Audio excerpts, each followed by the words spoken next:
오늘 우리에게 주신 하나님의 말씀은 시편 119편 49절에서 57절입니다. 구약성경 시편 119편 49절에서 57절의 말씀을 봉독하겠습니다. 주의 종에게 하신 말씀을 기억하소서. 주께서 내게 소망을 가지게 하셨나이다. 이 말씀은 나의 고난 중의 위로라. 주의 말씀이 나를 살리셨기 때문이니이다. 교만한 자들이 나를 심히 조롱하였어도 나는 주의 법을 떠나지 아니하였나이다. 여호와여, 주의 옛 규례들을 내가 기억하고 스스로 위로하였나이다. 주의 율법을 버린 악인들로 말미암아 내가 맹렬한 분노에 사로잡혔나이다. 내가 나그네 된 집에서 주의 율례들이 나의 노래가 되었나이다. 여호와여, 내가 밤에 주의 이름을 기억하고 주의 법을 지켰나이다. 내 소유는 이것이니 곧 주의 법도들을 지키는 것이니이다. 여호와는 나의 분깃이시니 나는 주의 말씀을 지키리라 하였나이다. 아멘. 오늘은 하나님의 말씀을 기억하는 것이 무엇인가 하는 것을 생각해 보겠는데, 하나님은 자꾸만 하나님의 말씀을 기억하라고 우리에게 명령을 하십니다. 여쭤보겠습니다. 첫 번째 질문인데, 말씀을 기억하면 뭐가 달라질까요? 기억은 그냥 쉽게 그 무의식 중에서도 이렇게 나오는 기억, 이거 행위들인데, 그러면 뭐가 현상이 달라지나요? 굉장히 안 좋은 현상이 지금 내 앞에서 벌어지고 있는데, 말씀을 단순히 생각만 하면 그 상황이 바뀔까요? 예를 들면 지금 축구 경기를 하고 있습니다. 지고 있어요. 시간은 얼마 남지 않았어요. 내가 선수로 뛸 때도 그렇고, 또 국가와 국가 간에 이제 그 대항전을 할 때도, 시합을 할 때도 마찬가지입니다. 우리 편이 자꾸 져요. 시간은 얼마 남지 않았어요. 이겼으면 좋겠습니다. 그때 말씀이 생각이 났어요. 하나님의 말씀을 생각하면 지던 게임이 이길까요? 갑자기 승리하게 될까요? 이런 생각. 말씀을 이제 생각을 하면은 시험 공부를 안 해도 점수를 잘 받게 될까요?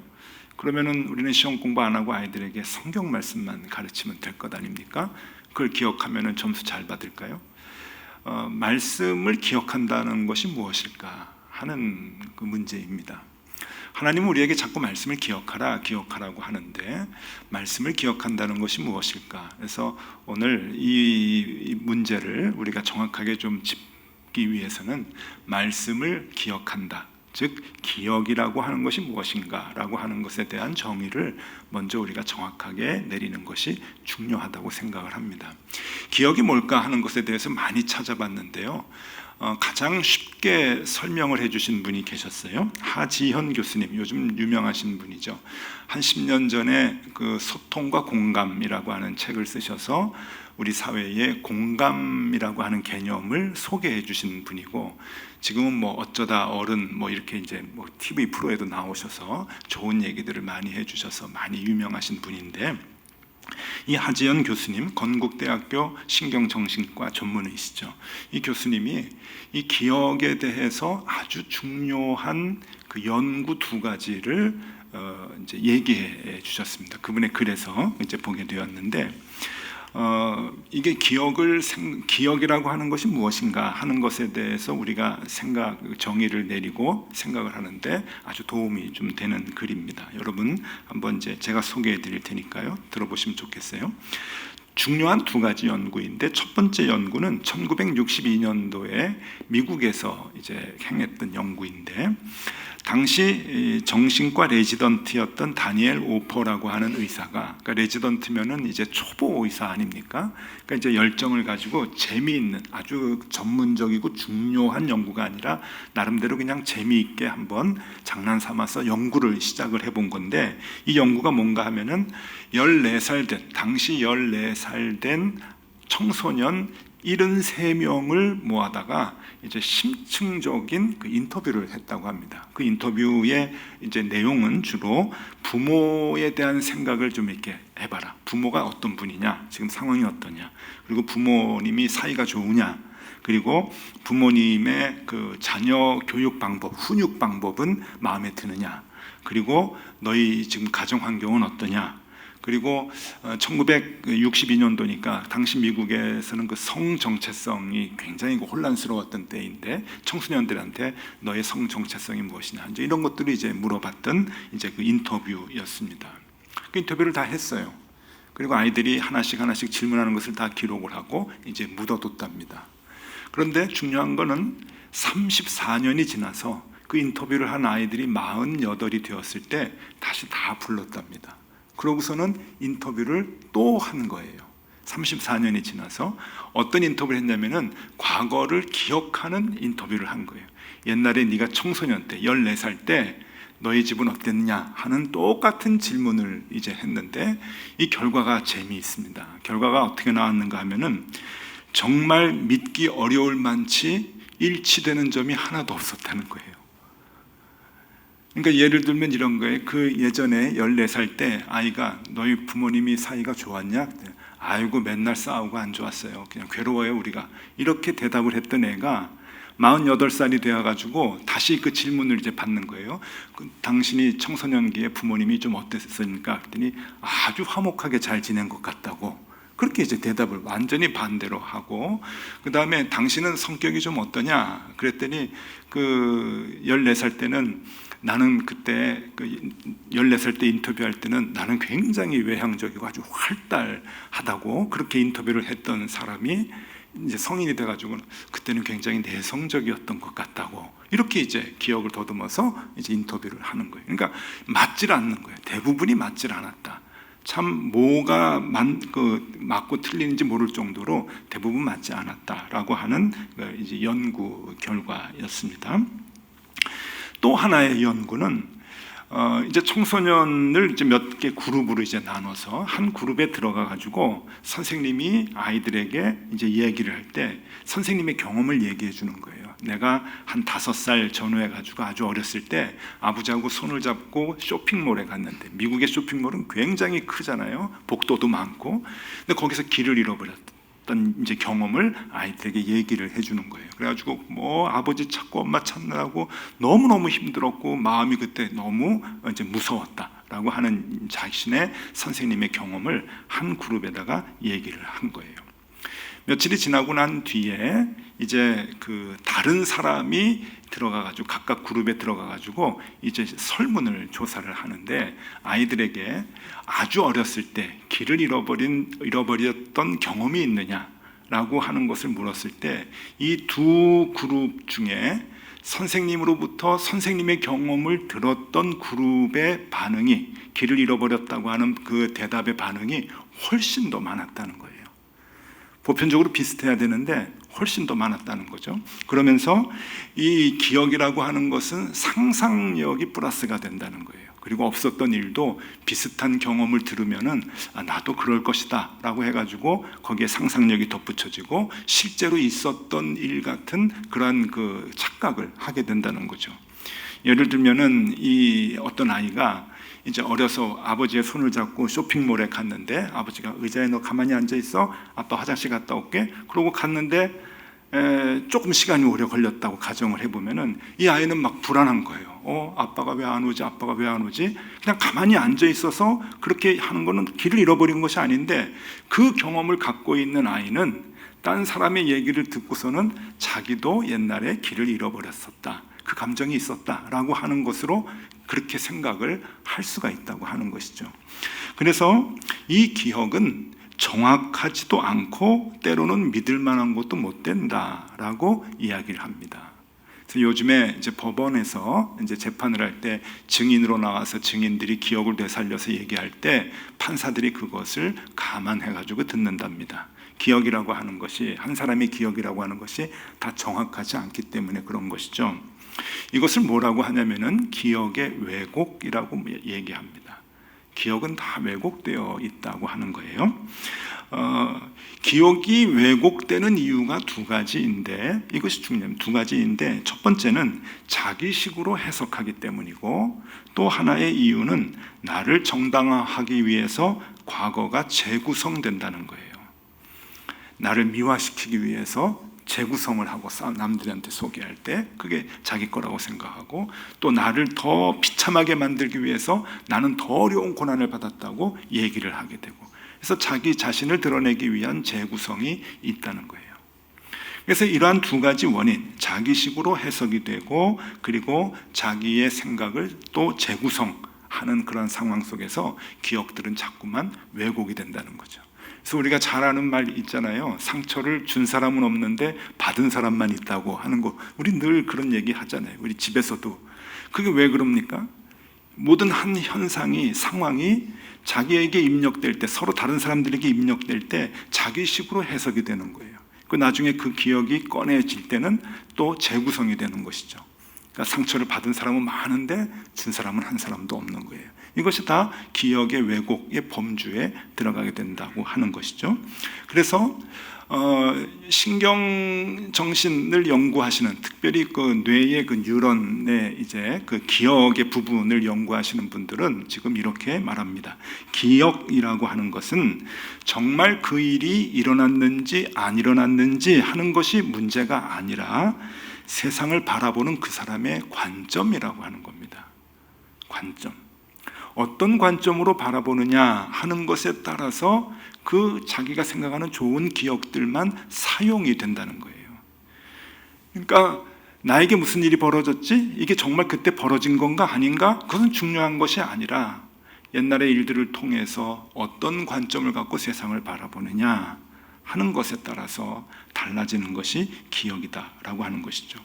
우울증이라는 게 그런 것 아닙니까? 우울증이 뭡니까? 요즘 우울증으로 고생하시는 분들이 굉장히 많이 계시는데, 이 우울증이라고 하는 것은 과거의 안 좋은 기억들, 더 정확하게 얘기하면 과거에 안 좋다고 해석된 기억들, 나에게서 내가 해석된 기억, 안 좋은 사건이라고 해석된 그 기억들이 자꾸만 나오는 거죠. 그것을 재구성하게 되니까 그것으로 인해서 힘들고 어려움 속에서 계속 빠지게 되면 그것이 이제 우울증이 되는 것이죠. 고난을 많이 받은 사람 가운데 욥이 있습니다. 욥기 21장 6절에서 이런 말을 표현을 해요. 내가 기억하기만 하여도 불안하고 두려움이 내 몸을 잡는구나. 여기 고난을 많이 받았잖아요. 그 고난에 대해서 기억만 해도 불안하고 두렵다는 거예요. 이게 우울증이죠. 그러니까 우리가 무엇을 생각을 하느냐, 그리고 거기에 대해서 어떻게 해석이 되느냐 하는 것에 대해서 우리는 그 기억이라고 하는 것이 우리의 삶에 어떻게 적용이 되는가 하는 것을 볼 수가 있습니다. 그러니까 무엇을 기억한다라고 하는 것은 그 관점으로 생각하는 것이다 라고 하는 거예요. 자, 오늘 우리 이 설교 제목이 하나님의 말씀을 기억한다는 것은 무엇이냐? 그러면은 결론이 지금 다 나왔죠. 말씀을 기억한다는 것은 하나님의 관점에서 세상을 바라보는 것입니다. 어떤 상황이 나에게 벌어졌는데 그 상황에 내가 말씀을 기억한다라고 하는 것은 하나님의 시각으로 그 상황을 바라보는 거예요. 어떤 사람과의 인간관계가 굉장히 힘들어가지고 내가 지금 괴로워요. 그 사람이 나를 괴롭혀요. 근데 그때 하나님의 말씀이 기억이 나는 거예요. 그것은 하나님의 말씀으로, 그 기억이 난다는 것은 하나님의 시각으로 그 상황을 보는 거예요. 그 사람을 바라보고 그 사람과 나와의 관계를 바라보게 된다고 하는 것입니다. 그것을 말씀을 기억한다라고 얘기하는 것이죠.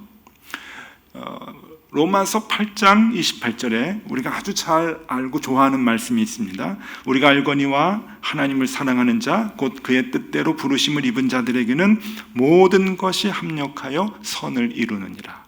모든 것이 합력하여 선을 이룬다. 힘들고 어려운 상황이 좋지 않은 가운데서 이 말씀이 떠올리게 되면은, 기억이 나면은 우리는 그 말씀을 가지고 상황을 들여다보는 거예요. 하나님의 마음을 가지고 그 상황이 보이는 거죠. 그러면은 상황은 안 좋고 좋지 않은 상황이지만, 이 상황을 가지고 하나님이 어떻게 선한 것으로 만들어 주실까라고 하는 기대를 하게 되는 거죠. 그래서 말씀을 기억하는 것은 우리에게 소망을 줍니다. 왜? 하나님의 말씀이 합력하여 선을 이룬다라고 하는 그 말씀이 기억이 되니까 하나님의 그 마음을 가지고 상황을 들여다보게 되는 거예요. 로마서 5장 3절 4절 말씀입니다. 이것도 우리가 잘 아는 말씀이죠. 다만 이뿐 아니라 우리가 환난 중에도 즐거워하나니 이는 환난은 인내를, 인내는 연단을, 연단은 소망을 이루는 줄 알미로다. 우리 교회 학교에서도 아이들에게 이 말씀 많이 암송 이제 하도록 하죠. 환난은 인내를, 인내는 연단을, 연단은 소망을. 내가 환난 당하고 힘들고 어려울 때 이 말씀이 기억이 나요. 이 말씀이 기억이 나면은 하나님의 마음을 가지고 그 상황을 들여다보는 거예요. 그러면 어떤 힘이 생깁니까? 아, 이게 절망과 환난 속에 그냥 가는 것이 아니고 이 가운데 하나님께서 나에게 연단을 주시는 거구나, 의미가 있구나, 그리고 나에게 결국 소망을 주시기 위함이구나 라고 하는 기대를 갖게 되죠.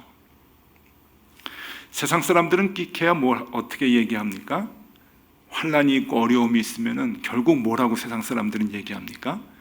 이 또한 지나가리라. 그게 최선이에요. 그냥 참고 있으면 그냥 넘겨지게 돼. 이것도 시간 지나면 다 해결돼. 그렇게 얘기하지만 하나님은 그렇게 얘기하지 않으셔요.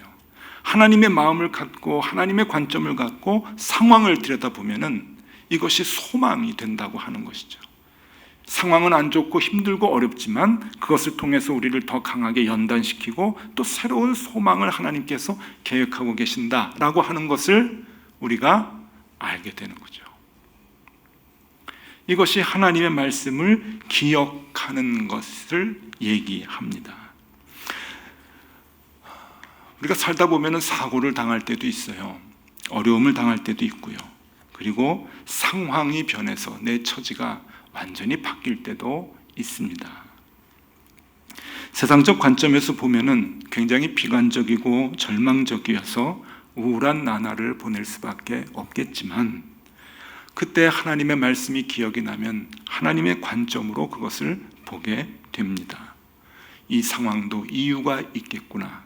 그리고 하나님께서 나에게 어떤 일들을 감당시키시려고 이 상황을 인도해 주시는구나. 새로운 소명을 갖게 되는 것이죠. 여러분, 말씀을 기억하는 것은 가장 쉽고 에너지가 들지 않는 쉬운 신앙적 행동이지만 어마어마한 사건이 그 안에서 꿈틀거리고 있다고 하는 것을 우리가 알아야 됩니다. 자, 정리해 드립니다. 말씀을 기억하면 어떤 유익한 점들이 생각나게 되는가, 두 가지 말씀을 정리를 해드릴 텐데, 첫 번째는 우리가 소망을 갖고 살아나게 된다 하는 거예요. 소제목을 잘 보십시오. 소망을 갖고 살아가게 된다가 아니고 살아나게 된다는 거예요. 아무리 힘들고 어려운 절망과 좌절 가운데 있다 할지라도 우리에게 하나님께서 소망을 보여주셔요. 그러니까 그것을 살았다라고 얘기합니다. 소망을 보고 희망을 보면 산 것이죠. 오늘 본문 말씀입니다. 시편 119편 49절 50절 말씀입니다. 주의 종에게 하신 말씀을 기억하소서. 주께서 내게 소망을 가지게 하셨나이다. 이 말씀은 나의 고난 중의 위로라. 주의 말씀이 나를 살리셨기 때문이니이다. 살렸다. 하나님의 말씀이 나를 살렸다. 힘들고 어려운 상황에 주의 말씀이 떠오르게 되면, 즉 하나님의 관점으로 그 상황과 사건을 보게 되면 우리는 살아나게 됩니다. 삶의 자세가 바뀌게 됩니다. 질문 하나 더 드리겠습니다. 그러니까 이 삶의 방법을 언제 배우면 좋을까요? 언제 배우면 좋을까요? 정답은 젊을수록 좋습니다. 그렇죠? 인생을 살아가는 그 시작부터 이 인생의 비결을, 삶의 비결을 배울수록 좋은 것 아니겠습니까? 그래서 전도서 12장 1절과 2절에 그 유명한 말씀이 나오죠. 너는 청년의 때 너의 창조주를 기억하라. 곧 곤고한 날이 이르기 전에 나는 아무 낙이 없다고 할 해들이 가깝기 전에 해와 빛과 달들과 별들이 어둡기 전에 그 뒤에 구름이 다시 일어나기 전에 그리하라. 청년의 때, 아니 청년이 아니라 어린아이 때부터 가르쳐야 되는 거죠. 힘들고 어려울 때 하나님의 말씀을 기억하라. 그리고 하나님의 말씀을 많이 읽고 보도록 그렇게 가르쳐야 되는 거죠. 왜? 그것이 이 아이들을 살리기 때문에 그래요. 힘들고 어려울 때 절망 속에서 그냥 빠져서 헤어나오지 못하고 그렇게 힘들게 살아가는 것이 아니라 그 가운데서 하나님의 계획을 보고 하나님의 인도하심을 보고 우리에게 주시는 소망을 보고 다시금 일어날 수 있는 힘을 얻게 되는 거죠. 살았다.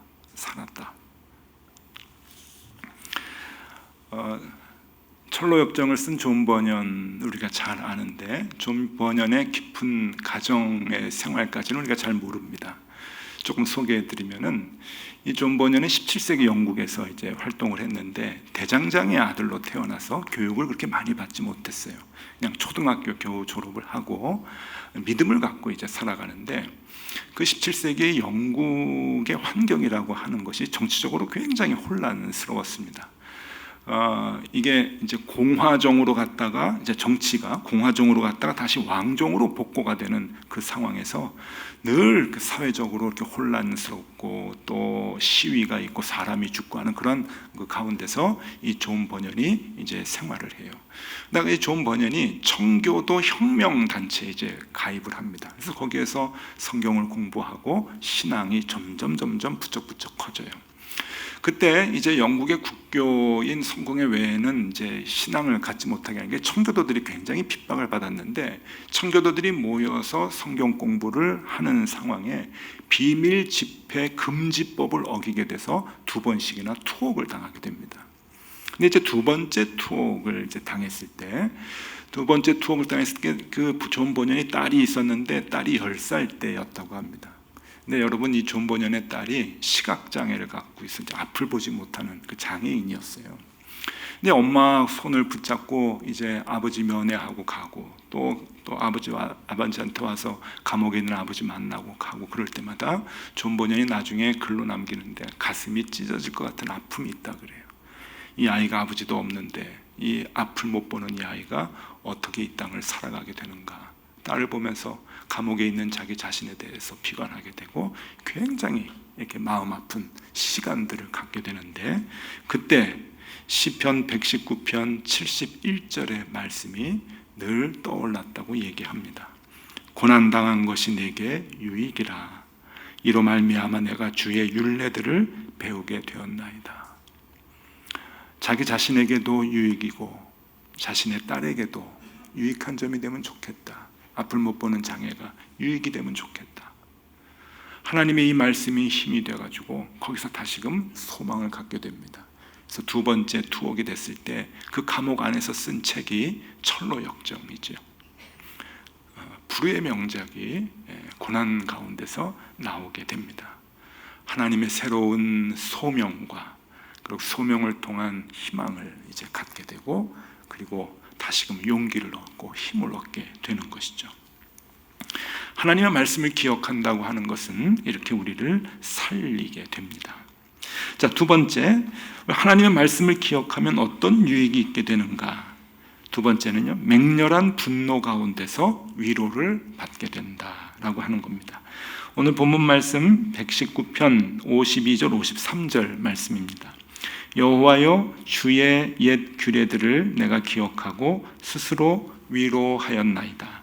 주의 율법을 버린 악인들로 말미암아 내가 맹렬한 분노에 사로잡혔나이다. 자, 맹렬한 분노가 우리에게 있어요. 왜요? 악한 사람들 때문이죠. 나도 악하고 주변에 악한 사람들 때문에 맹렬한 분노가 늘 우리 가운데 있지만 하나님의 말씀을 기억할 때 그 말씀이 나를 살리고 위로해 준다라고 하는 말씀입니다. 저는 목사인데요. 목사가 돈이 많을까요? 적을까요? 없죠. 비단지고 사면 다행인데 저한테도 돈이 조금 있었습니다. 근데 여러분 돈을 다 뺏긴 적이 있었어요. 못된 사람 만나가지고 얼마나 속상했는지 몰라요. 물론 저 여기 앉아 계시는 분들이나 영상을 통해서 예배드리시는 분들은 저보다 더 엄청난 상황을 겪으신 분들도 많이 계실 텐데 잠이 오질 않죠. 먹어도 다 소화가 됩니까? 다 개어내고 사는 게 사는 것 같지 않은데요. 근데 여러분 아세요? 목사는 돈보다 더 중요한 게 있습니다. 명예예요. 사실 이 명예도 버려야 될 건데 그것도 다 쓸데없는 건데 그래도 무슨 자존심이 있다고 돈보다는 명예 하나 보고 목회를 해오고 그랬는데 이 명예를 그냥 다 짓밟고 다 이렇게 다 뺏어간 사건이 저에게도 목회 여정에 2번씩이나 있습니다. 정말 명예가 그냥 땅에 떨어지고 창피당하고 뭐 얼마나 내 잘못도 없는데 상황이 다 그렇게 되고 남들이 나를 모함을 주고 그래서 살 수 없을 정도로 목회를 못할 정도로 한 적이 그런 경험이 저에게도 2번이 있습니다. 얼마나 괴로웠는지 몰라요. 정말 분노가 일어가지고 잠을 잘 수가 없어요. 분노. 정말 성경 말씀이 맞아요. 그 분노 때문에 너무 괴로워가지고 잠을 이룰 수가 없어요. 살아갈 수가 없어요. 그럴 때 제 마음속에서 시편 23편 5절의 말씀이 끊임없이 이 고장난 녹음기 돌아가듯이 돌아갔어요. 주께서 내 원수의 목전에서 내게 상을 베푸시고 기름으로 내 머리에 바르셨으니 내 잔이 넘치나이다. 주께서 내 원수의 목전에서 내게 상을 베푸시고 기름으로 내 머리에 바르셨으니 내 잔이 넘치나이다. 여러분, 이 말씀이 기억이 날 때 또 분노가 사라지게 되고 조금씩 녹아지게 되고 이겨낼 수 있는 힘이 생기게 되는 것이죠. 왜? 하나님의 관점으로 그 상황을 보니까 상대방의 모습도 보이게 되고 상대방을 통해서 이런 일이 생기게 된 그 상황도 다르게 해석이 되는 거예요. 그래서 그 말씀 가운데서 남들을 미워하던 마음들이 내려가게 되고 사라지게 되고 하나님 앞에서 또 다른 계획을 깨닫고 또 새로운 용기와 힘을 갖게 되는 거죠.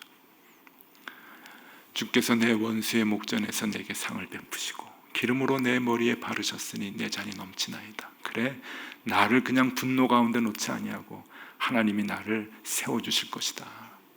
그런 마음을 갖게 되었습니다.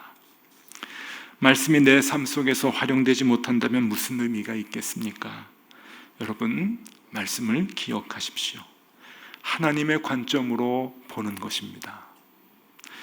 삶의 자세가 바뀌는 것이고 그리고 놀라운 기쁨을 찾는 것입니다. 힘들고 어려울 때마다 하나님의 말씀을 기억하고 그 말씀 가운데서 하나님의 모습을 볼 수 있으면 좋겠습니다. 그렇게 생활하는, 그렇게 힘을 얻는 저와 여러분들이 되실 수 있기를 바랍니다. 기도하겠습니다.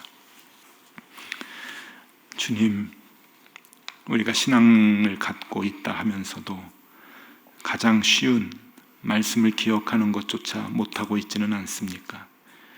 삶이 많이 힘들고 고단할 때, 그리고 인생의 여정 중에 결정적인 선택의 순간에 하나님의 말씀을 꼭 기억하게 하여 주시옵소서.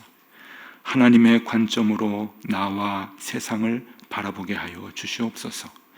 말씀을 기억할 때마다 언제나 우리를 살려주시고 위로해 주시는 예수 그리스도 이름으로 기도드리옵나이다. 아멘.